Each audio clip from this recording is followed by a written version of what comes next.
I'm Helen. And I'm Sarah. And you're listening to the Squiggly Careers podcast, a weekly podcast where Sarah and I explore the ins and outs and ups and downs of your world of work and hopefully share some ideas for action, some things that you can do differently with your development to give you a bit more confidence and control of whatever might be going on for you right now. And today is our fourth and final episode in our Squiggly Soft Skills series. So far we've covered originality, critical thinking, social influence, and today we're going to be talking about stress tolerance. So we'll follow exactly the same format as we have in the other weeks. We will talk a bit about sort of what it is, if in case we need a quick definition of stress tolerance, share a quote that stood out for us from the books that we've both read, 3 things that we've learnt, an action that you can take if you want to increase your stress tolerance, and then who we think should read this book. Not that I think we're particular gurus in being able to give advice on that. We're definitely not a book club. But I think probably from listening to us talk about the books, you get a sense of, does that feel like something you want to dive a bit deeper into? I've also got some other recommendations based on my read today in case perhaps you don't feel up for reading a book. Maybe you want to watch something, maybe you want to listen to something. So I've got a bit broader today in some of my recommendations. So Helen, should we share the 2 books that we've read so that people know where we started from? Let's. So I read a book called Widen the Window, which was, we'll talk a bit more about what that means, but subtitle is Training Your Brain and Body to Thrive During Stress and Recover from Trauma. And it's by Elizabeth A. Stanley PHD. And I read When the Body Says No, The Cost of Hidden Stress by Dr. Gabor Mate, who some of you might recognise him. He wrote a book about addiction. You might recognise some of his book covers. He's done lots of writing and speaking on how kind of the mind and body are related and intertwined and how important that connection is. And actually, this is a book recommended by my sister without even knowing that we were doing this series. So she recommended it at just the right time. And then at times it was quite a tough read. So I'm also blaming her for those moments. Mine was also quite tough. And when I ordered it, I was like, oh, how can I find a book? We've done podcasts on stress before. And I really wanted this stress tolerance thing was the thing I really wanted to dive into. So I thought widening the window would be a good topic for that. Anyway, the book arrived and I was like, whoa, this is a big book. And I've got not that many days to read it and really reflect on what's the most useful thing for Squiggly Careers listeners. I sent a picture to Sarah of the book against my head and I was like, it's really big. And also the type is very small. I was doubly daunted by this book, but I found my way through it and I hope I've found some useful things to share with our listeners. So should we start off with, I've actually got both a definition and a quote that I thought might be helpful. Shall I start with those? Well, I feel you've top trumped me. So yes, go lead the way. So there's a definition of stress that really stood out to me when I was reading this book, and then a quote as well. So I have actually cheated slightly on our format and want to include both if that's okay. Because actually this word stress tolerance doesn't come up that often.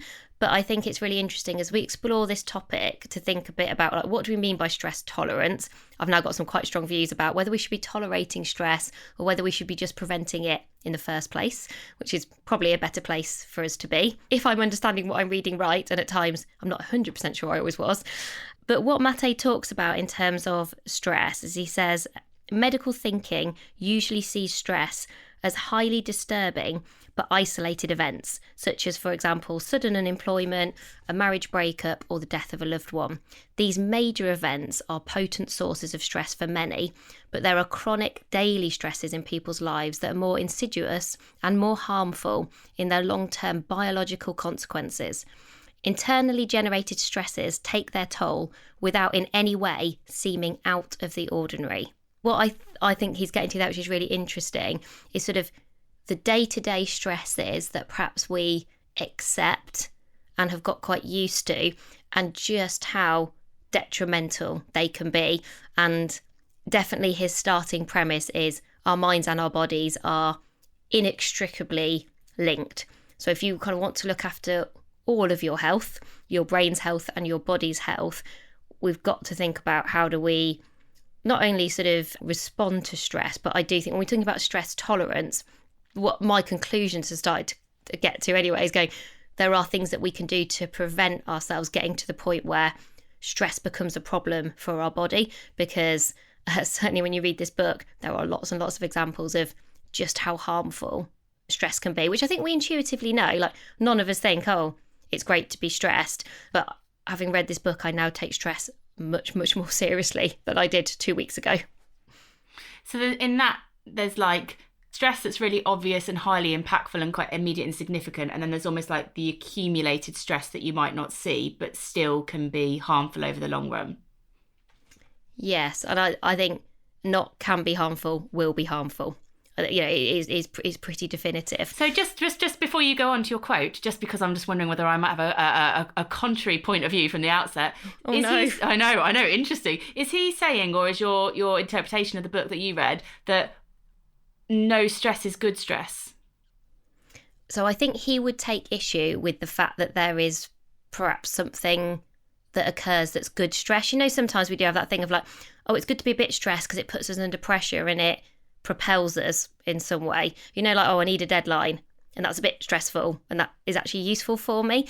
And I actually think I need to talk to him. I think I need to dive a bit deeper to really understand, you know, whether there is such a thing as good stress. But he mentions it a few times in the book, and he does definitely take issue with people who tell themselves, oh, but that's good stress, or tell him that that's good stress, and some of the consequences that then has on people's like physical health, like later in life, because they sort of almost become accustomed to, quote unquote, this idea of good stress being okay.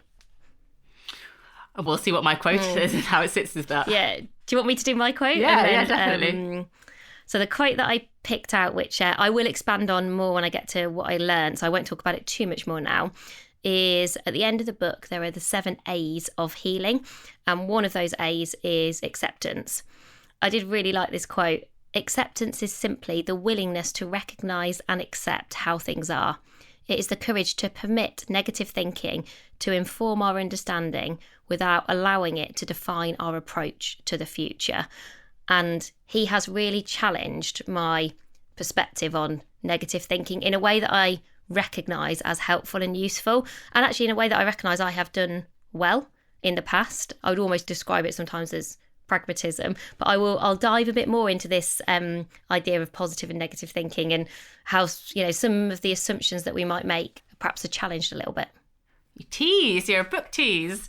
Yeah. So as we will see with this book, it's not short, concise and quotable. So I've pulled out a few paragraphs. So I feel like you have gone into some hardcore academic worlds during this series. Oh my gosh, it's like, yeah, this is like a therapeutic book.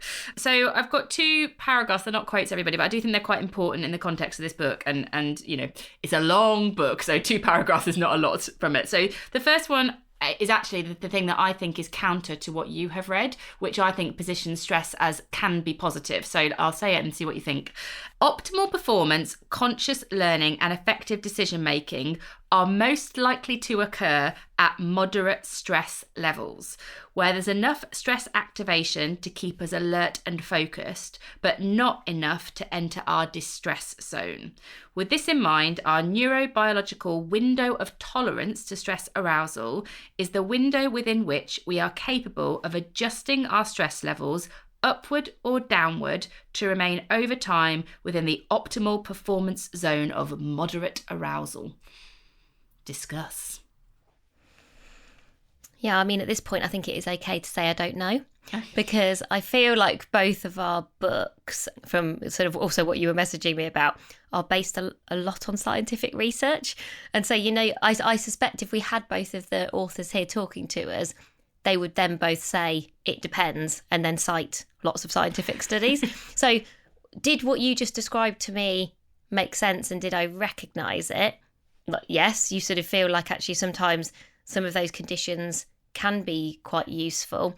I just wonder whether there are some of those, if that was continual, so if we had moderate stress continually, day in, day out, which might feel tolerable and copeable with, I wonder whether Gabor Mate would argue that will be detrimental over a 3-month period, over a year period.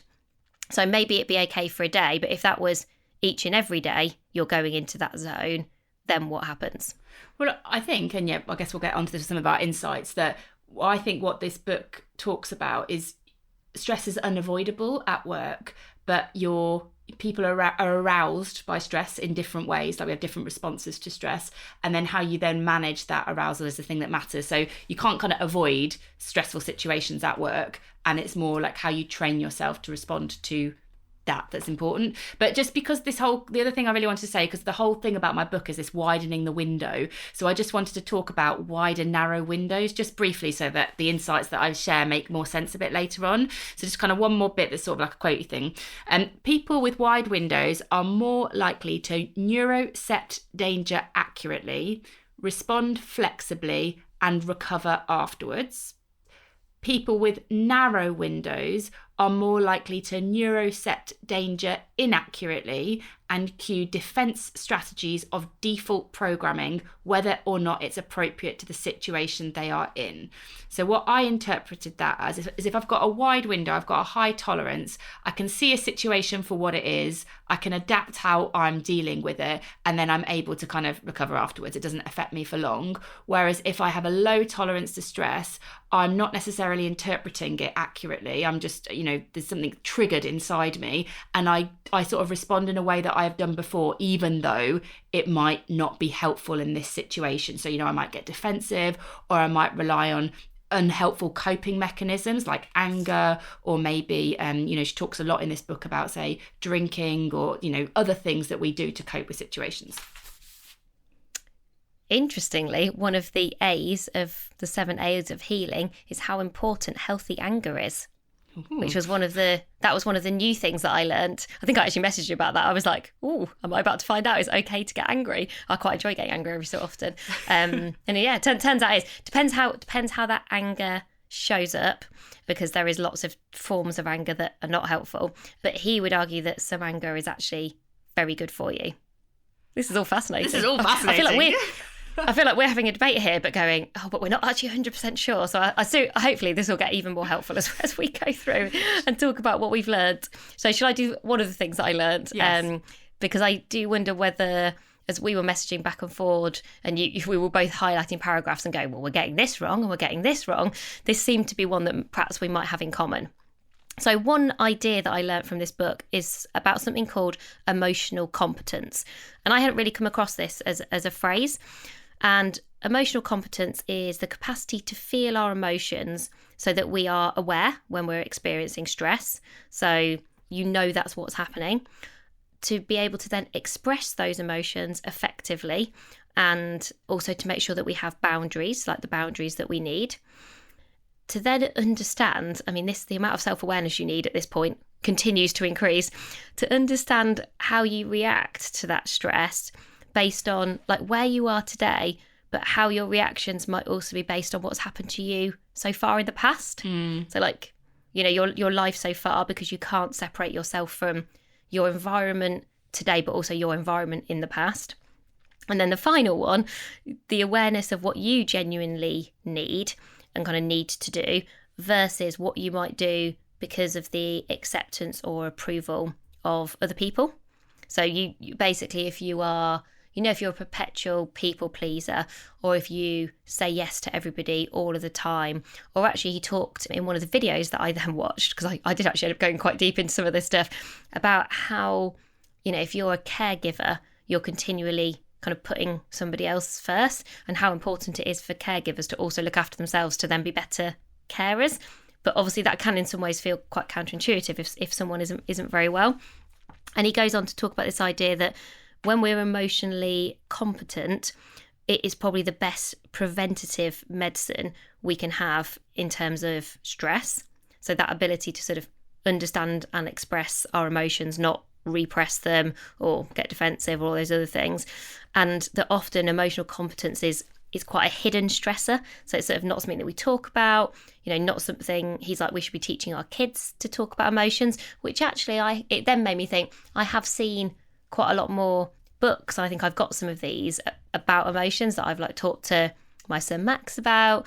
And I think, trying to have those more open conversations about, if someone says they feel sad, I think you might previously have gone to your kid, for example, oh no, don't feel sad. But they're like, yes, but I've literally just said they feel sad. So actually saying, oh, I understand you feel sad. it's okay to feel sad some of the time, almost like accepting those emotions and encouraging people to express them. And I can imagine previously, I hope I'm a bit more like emotionally intelligent than I was previously, almost suppressing an emotion because you don't like it. Like, I don't want my son to be sad. So you go, oh no, you don't need to be sad. Or if they're scared, oh, you don't need to be scared. So you're basically telling them that their emotion is not okay. So the first thing apparently we've all got to do is have emotional competence, which I feel like is hard to do and easier to say. In this book, there's a bit that I highlighted because I love things that rhyme, and it said like sometimes people are good at dealing with stuff but not feeling. So it's you're dealing, not feeling, or sometimes people are very good at feeling but not dealing. And I was like, oh, where do you sit on that? And then also just a child's story, and I can see my daughter looking at me from the kitchen and waving at me now while I'm recording this. I was sat reading this book on the sofa last night, and my daughter Madeline was sat next to me, and I said to her, Madeline, do you know what stress means? And she said, oh mummy, it's when you're unhappy or angry. And I was like, okay, interesting enough. And then I said, this is the bit that made me a bit upset, I said, oh, what would you do if you felt a bit stressed, if you felt unhappy or angry? And she said, I'd go run into my room and cry. And I was like, no darling, talk to me. Like, I was like, you should talk to me. I'm literally reading a book here that says you, but maybe that's okay as her first reaction. Max actually has something at school now which is amazing, where they go in, they have like a wall chart, and every day they've got their own little sticker with their name on, and they can put how they're feeling. So are they feeling calm or excited or sad, or they'd like to have a chat with somebody, or angry? And it's not like any of them are, there's not like good emotions or bad emotions. They're just encouraged to, take their little badge and just say how they're feeling that day. And I was like, oh, that's probably why they do that, I guess, because they know this stuff. Really nice. I guess Ben Williams, who's been on our podcast before, has written a book called The Commando Mindset, has a business called Lupin, where you can do that in teams. Like every day in teams, people can say like how they're feeling, and it just becomes like a habitual part of how the team works. So we don't have to, so it sort of normalizes sharing this stuff. But interesting insight number 1.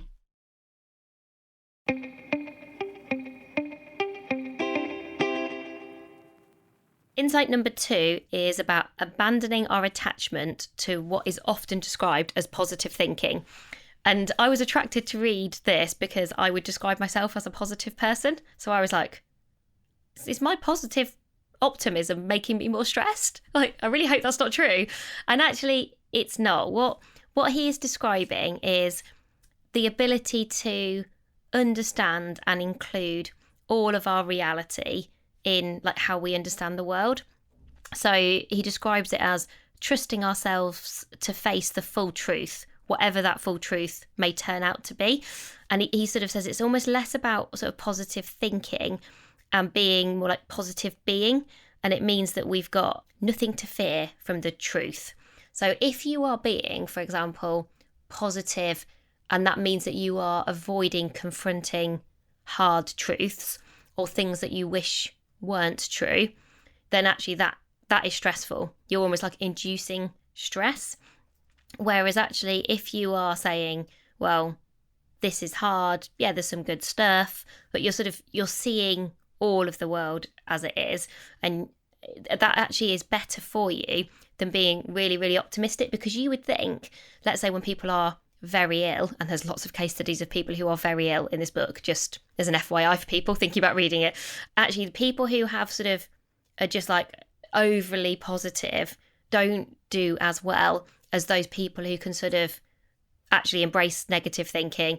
That thing of it's okay to not be okay, and it's okay to have a bad day. If you sort of persevere regardless, it's really bad for you to do that.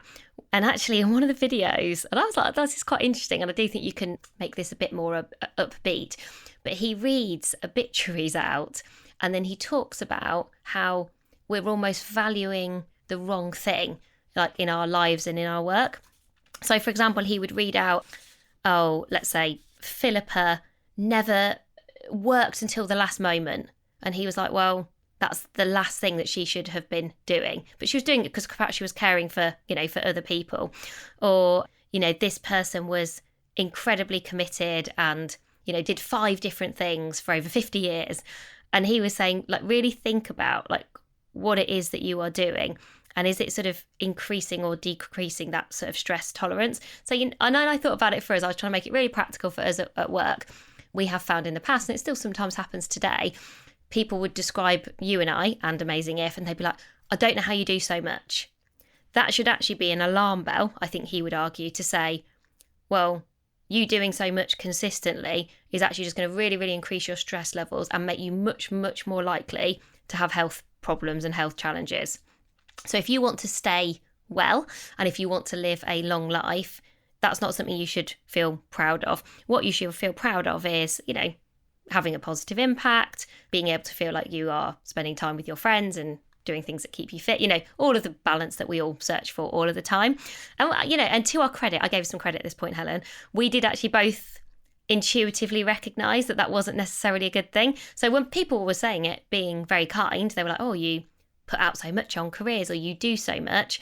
But it did make both of us stop and reflect, didn't it? It made us both go, oh, is that really what we want people to saying about us? That it's sort of almost like volume and quantity. Actually, we both recognise, we want it to be about quality. Now, we might have said that for slightly different reasons, but actually for our own health, it is better for us if that's not sort of what we're committed to in terms of our value.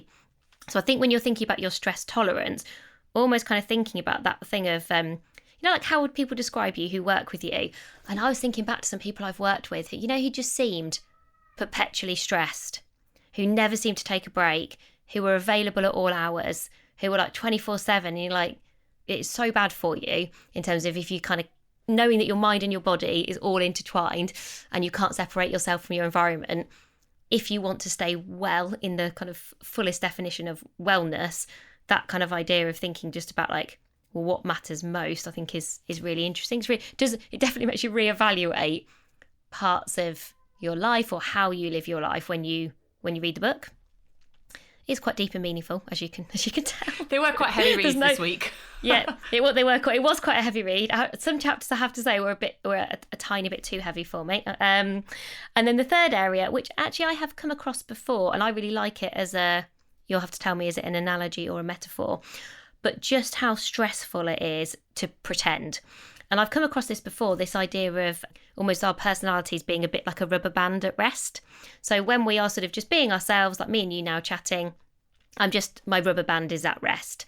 Let's say you add in a little bit of stress into the podcast. So maybe I'm interviewing someone I've not met before. My rubber band, stretches a little bit, but it's still quite far from snapping. I probably feel a bit different to when I'm with you because I've known you for such a long time, but it's okay because our rubber bands can stretch in different directions. And then we return back to sort of the safety of kind of who we are and just kind of being ourselves.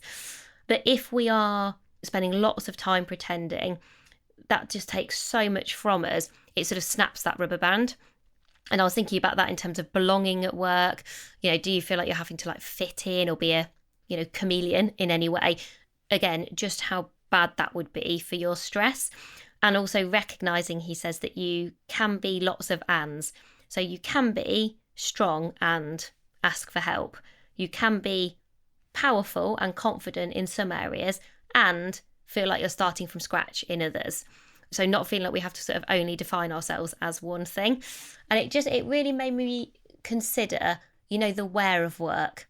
So there's lots written about sort of toxic work environments, and we all intuitively get it's not a good place to hang out if you're somewhere where you can't be yourself, or it does feel toxic, or you're working for someone where it feels really hard. And I suppose what this reinforced to me is just how bad that is for you, for all of your health. If you feel like you're working somewhere where you are pretending, where you're sort of not able to be yourself, if you feel like that rubber band is snapping and it sort of snaps quite frequently, sort of knowing that you're making a really good decision for yourself to do something else. And often that can feel really hard because you can feel trapped and stuck and quite lost. But, the best thing you could do is sort of reach out, try and talk to someone else, try and do something else as practically soon as you can. And if you're ever on that fence about like, oh, will it be worth it? I sense reading this book, you're like, it will absolutely be worth it. Not only in terms of just hopefully enjoying your day-to-day more, but in terms of just looking after you and your health. So that was my quite a lot. That was my reflections. It is quite a lot as you go through. I mean, there were genuinely chapters where I had to like reread paragraphs. There's still some bits I don't quite understand properly. This is why I then ended up actually down a rabbit hole of watching him deliver quite a lot of talks. He is a fascinating speaker, and I will make sure we include links to some of his speeches in the show notes, because he did a great speech for the How To Academy. It's just over an hour long. You know, if the book's not quite for you, I think you can hear him talk about the book, the key ideas in the book. And actually, he's really compelling, very scientific, but also sort of funny, and gives loads of really good examples. So I've sort of enjoyed continuing to dive deeper. So I feel like I am really, really scratching the surface with what I'm sharing today. But it's definitely been like a good start. You know, sort of reading that book, I'm like, oh, it's a really good start to make you reflect on stress. And you definitely would prefer to prevent it than to have sort of lived with stress for too long, because then I think if nothing else, what the book emphasises is if you do that, there are potentially some very serious consequences to then your physical health. So over to you. Yeah, over to me. Right. Are you going to be a bit more cheery? I'm going to be very practical. I actually have tried to practical. I would say the book it doesn't sound quite as, I don't know, demanding as, I mean, it's demanding in terms of the content, the amount there is to read. At times it's a bit confronting. Like, I think I saw myself in a few of the pages in terms of unhealthy coping mechanisms. I was like, oh, great work, Helen. But I've tried to share some things that are sort of practical, I suppose. You can let me know. So insight number one, I just thought in the context of this book being about widening the window, I thought it would be useful to just think about like the window we might be starting with. And there are certain things that narrow your window down, and it might just be interesting so don't beat yourself up. If I say these things now and you think, oh, I don't think I've got great stress tolerance, it might just be because your window is starting quite narrow. So there are three things that are significant in terms of what might narrow our window. The first, childhood stress and trauma, very significant. Mm-hmm. I read the same.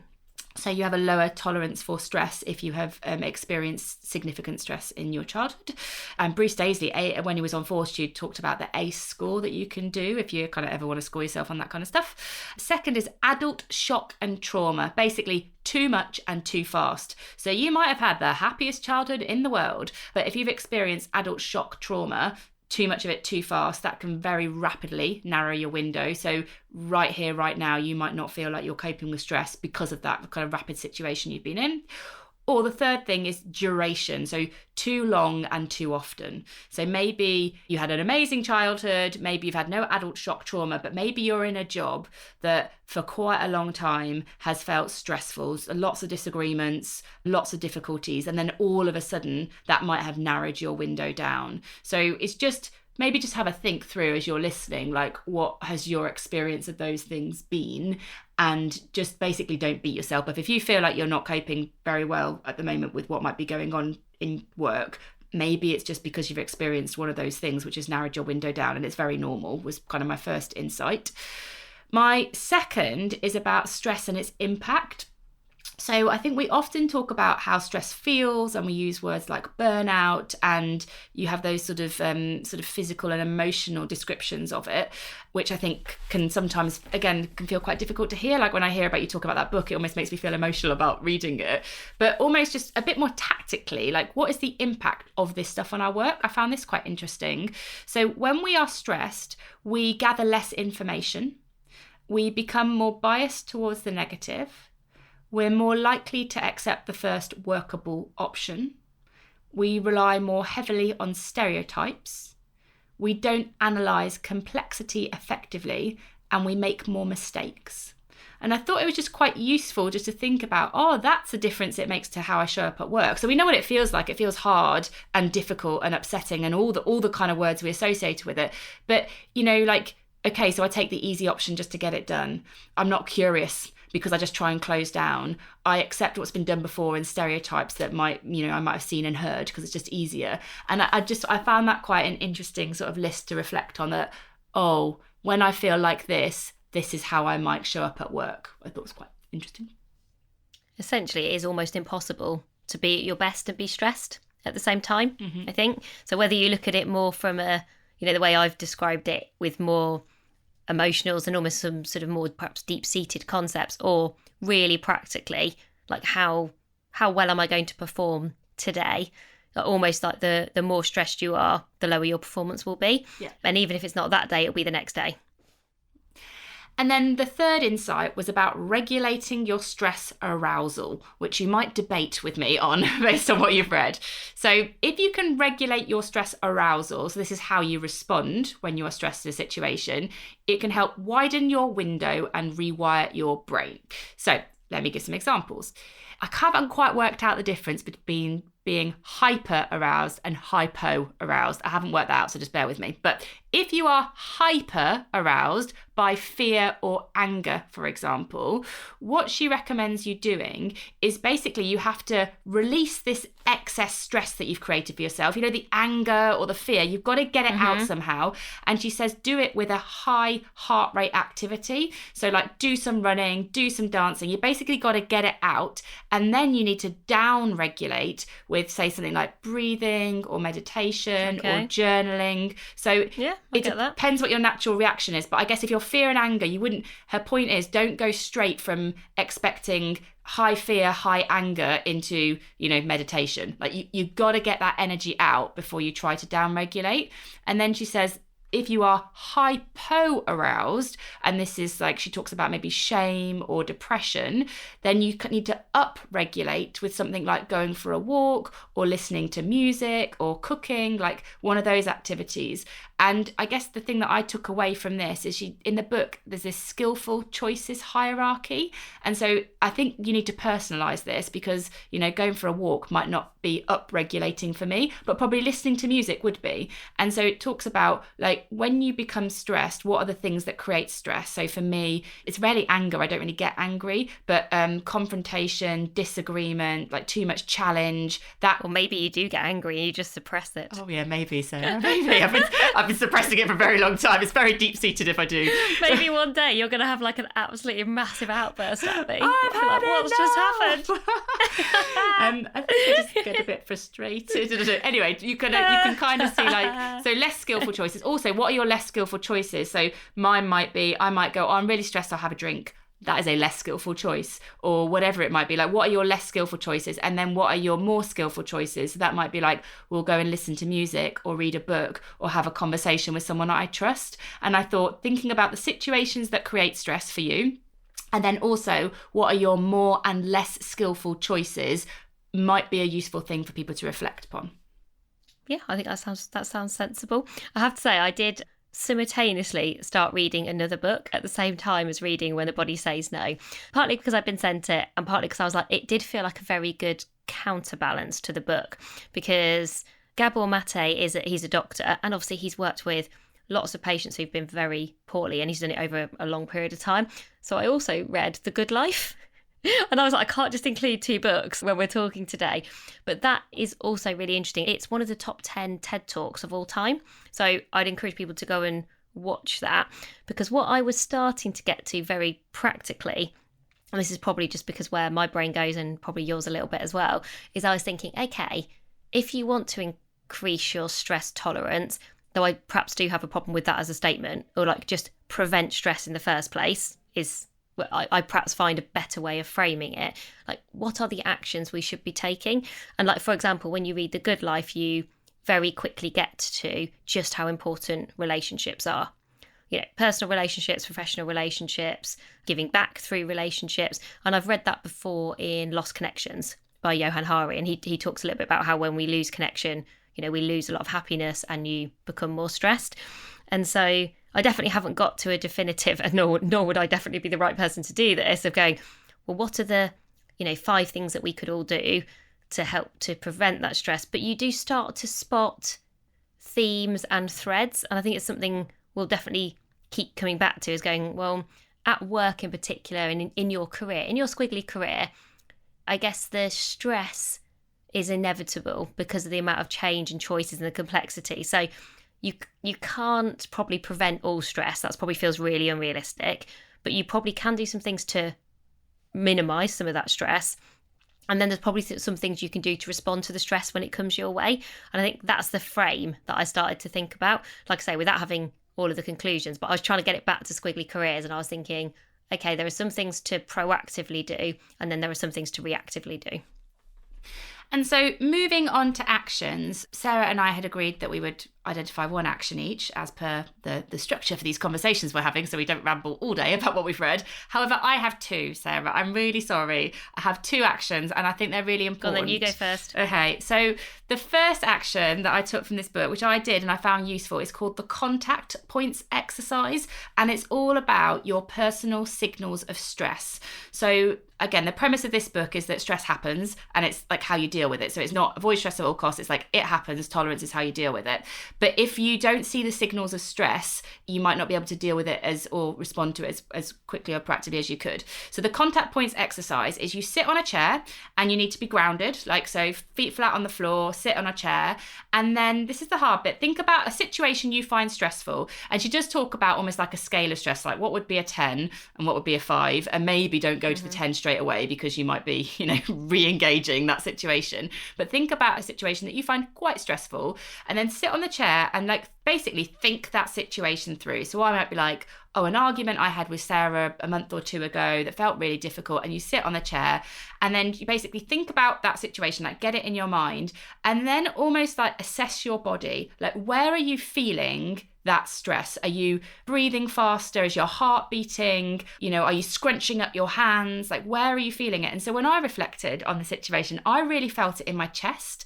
I was thinking about it and I felt like my upper body had got quite tense and my chest had got really challenging. And then I thought, and this is what she talks about, think about that I don't really have that many health problems, but when I've had them in the last 5 years, it's been chest related, hasn't it? And so, she would basically say that is, if I'm in a situation where my chest is sort of tightening, that is a signal of stress that I shouldn't ignore. And I thought, whether that works for you or not, even if it works for 5 people, I think it might be an exercise worth doing if you're listening, because it definitely made me reflect on that a bit.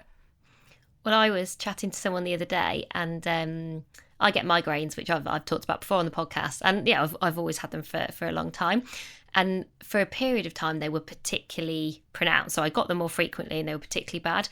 And I was absolutely adamant. I was like, my migraines are not stress related. I was really dead set against that ever being part of the contribution to them. I was like, I think they're caused by different things. They're incredibly painful, but I was like, I don't think they're stress related, because everyone sort of goes, it's stress. But I think it's because I was quite negative about it. I was like, I feel like that's a cop out. I don't want it to be that. I want it to be something different that you can sort out. But when I reflect back on that, and I still get migraines now, so they've not gone, and I still have some stress in my life. But when I think back to when they were really bad, that is probably the most stressful time I've had in my life in the last 10 years. And you're like, oh, right. Probably was a bit to do with stress. Yeah. And you're like it. And actually, also having read this book, it really made me reflect on that. I thought, yeah, do you know what? There was too much. And actually, it wasn't, as he described, it wasn't one big thing. It wasn't like, I suddenly lost my job or I suddenly split up with my partner. But it was reoccurring daily stress. It was a stressful commute. It was the stress of being a new parent. It was the stress of not feeling like you were succeeding in a job. It was the stress of working with someone who was quite toxic. And it was all of that all at once. Oh yeah, surprise, surprise, physically, you're in a worse place than you were. And actually, though things have still been stressful over the last year or so, the amount of migraines I have had has been a lot less. And so you start to feel like, okay, well, you can't, and he talks a bit about chronic pain and stuff, you probably can't get rid of them because they're sort of part of there's something I have, but I probably can dramatically reduce them, if you think about your conditions, because you can't separate yourself from your environment. Mm-hmm. So I'm sort of reluctantly admitting that a few people who might have tentatively suggested that was a thing were probably right. Might be potentially right. My last idea for action is about how you can widen your window in your working week, which they do not call it. They call it Planning 2.0, but I thought that's how I read it. And so there are 6 things to this, which I'll run through quite quickly and we'll summarise in the pod sheet so that you've got them. And it's really about planning your working week so that you widen your window. So number 1, make decisions, important decisions when you are in your window, not working outside of it. So if I'm feeling stressed and stretched, not a great time to make decisions about my career development. So work, think when you're in your window and make your decisions then. Number 2, build in balance. And she talks about when you're thinking about your working week, it reminded me of that corporate athlete article that Harvard Business Review did ages ago. Talks about building in balance, physical, emotional, spiritual, intellectual. And those words might mean different things to different people, but you kind of get what they are. And think in your working week, have I got a balance across those kind of areas? Number 3, choose your trade-offs. Talks about the importance of agency and autonomy. So I look at my working week and I might think, well, in order for me to have, if I'm going to build balance, I've got to fit in physical exercise. Therefore, I need to choose a trade-off in order for that to happen. So I might say, I'm not going to have any meetings after 4:30 this week so I can build in that balance. And the fact that you are choosing those trade-offs increases your autonomy and agency, which is important for stress tolerance. Number 4, create some white space. So if you want to widen your window, feeling like you're completely flat out doesn't help. Giving yourself some space within your week, really helpful. So where's the white space in your diary?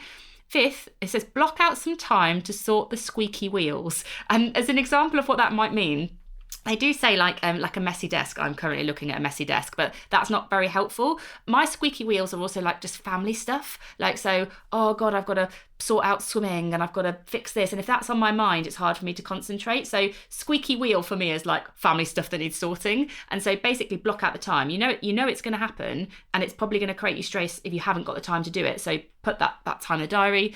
And then the last thing is cluster similar tasks together, particularly in terms of the energy that they need. So if you've got, high doing activities or high thinking or high collaboration, try in your working week to create those things together. It's just a bit easier for you and your brain to do. I think that's really useful. And it makes me think actually that the 2 books, we haven't read each other's books. We always record these having not read each other's books. They probably have more in common than perhaps we first thought. As you were listing all those things, I recognised a lot of those themes, but I just wonder whether the books are written from very different perspectives, maybe from different starting points in terms of how they've approached stress. But there was a lot of common themes there just listening to you. And I think that's really helpful and very practical, because my action was actually to do with something that we've not talked about a lot today, or I've not sort of dove into, but very practically just the importance of boundaries.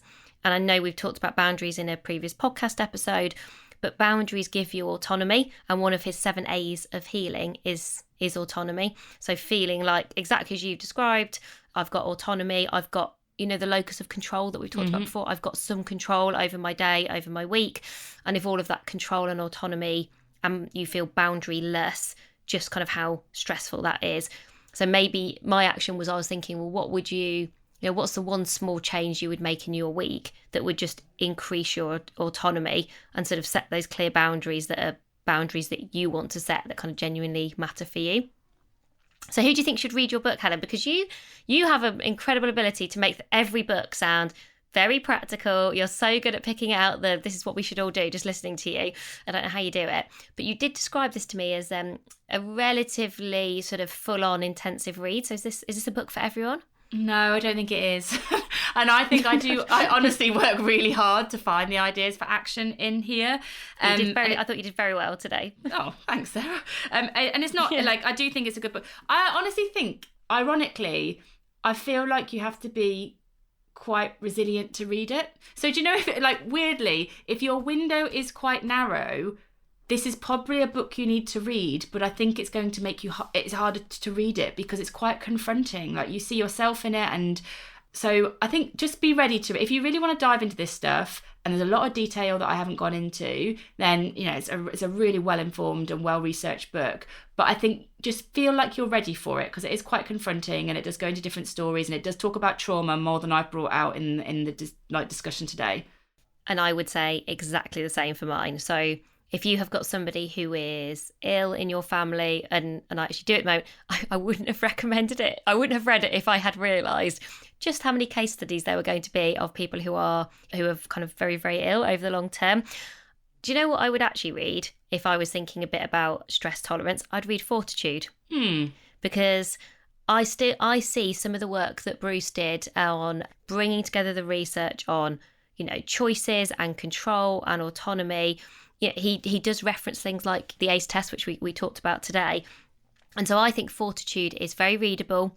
And I think you understand from that sort of what contributes to stress, but also what you can do to take it away. So even though, Bruce doesn't necessarily frame it through stress, I actually think if you read that, you go, well, I appreciate here how I can sort of look after myself and sort of do good work as a result in a practical way. And he does draw on the research really well. And I would listen to Sam and Catherine talk about uncertainty. on our podcast. You can also listen to Bruce if you prefer to listen rather than read. And also I would look at Liz and Molly's work on No Hard Feelings. So they're either follow them on Instagram or LinkedIn for all of their brilliant illustrations, or their other book is called Big Emotions, I think. It is, yeah. I think I've got that right, yeah. And they definitely go more into this area that I talked about, like emotions are important and we've got to learn to express our emotions, and suppressing them or expressing them in a way that isn't useful will definitely contribute to your stress, like way more than I'd realised before kind of reading these books. Or watch some of the videos. I will make sure that How to Academy video of Dr. Gabor Mate is part of the links, because I found that really interesting to watch and much easier than reading lots of case studies of people who are very, very poorly. But it is fascinating, and it's a book I think I will keep coming back to. And it's one of the few books that has made me, it definitely expanded my knowledge and then has made me search for lots more. When you feel like, oh, okay, I have literally scratched the surface here of really understanding stress. But I think what you do get to the conclusion of is your mind and your body are connected. And if you are stressed, it is sort of good for you in no ways, especially if you feel that kind of reoccurring stress. It will only get in your way. But as you've described, I think when you're in it, it can feel really hard to get out of it. But maybe you know someone, maybe you can be the friend who can sort of support someone gently through finding their way through to the other side. And then when you've got a bit more space, I think that's often when you're in the best position to figure out how you maintain that position. And so what we will do, because I think this is a big topic and we want to make sure that everyone's got the support they need. So there'll be the pod sheet. So lots of the insights that Sarah and I have shared will be in that pod sheet, the different ideas for action. I think what we'll also produce for this week is a podcast playlist, because there are a lot of other resources. And given that these are quite two very deep reads, they might not be right for everybody who wants some support with stress and stress tolerance. So we'll include all the things that Sarah mentioned and some of the resources as well on a podcast playlist, and we'll put that on our LinkedIn page. So that's the Amazing If group on LinkedIn, and we'll also put it on Instagram at Amazing If. So if you would like some extra resources, that's where you'll find those things. So we hope you've enjoyed the Squiggly Soft Skills series. We always like to experiment with different formats. We're always thinking about how we can make the podcast useful and continue to be relevant to you and your squiggly careers. If you have any feedback, you can email us anytime. We're Helen and Sarah at squigglycareers.com. And we love hearing from you. We love your feedback. We love your ideas. Or we just really like you to say hi. If you have got a moment and you've not left us a review or subscribed or given us a rating, all of those things do really help us. So it's definitely a 5-minute favour you can do for us. But that's everything for this week. We'll be back next week with an Ask the Expert with David Erickson. He'll be talking about doing by learning. I interviewed David and he wrote a brilliant article that really inspired me quite a few years ago. So he has been on my Ask the Expert wish list for quite a long time. So I was so delighted that he said yes. He's a really smart, interesting and insightful guy. So I think that'll be a great listen next week. I look forward to listening. But bye for now, everybody. Bye for now.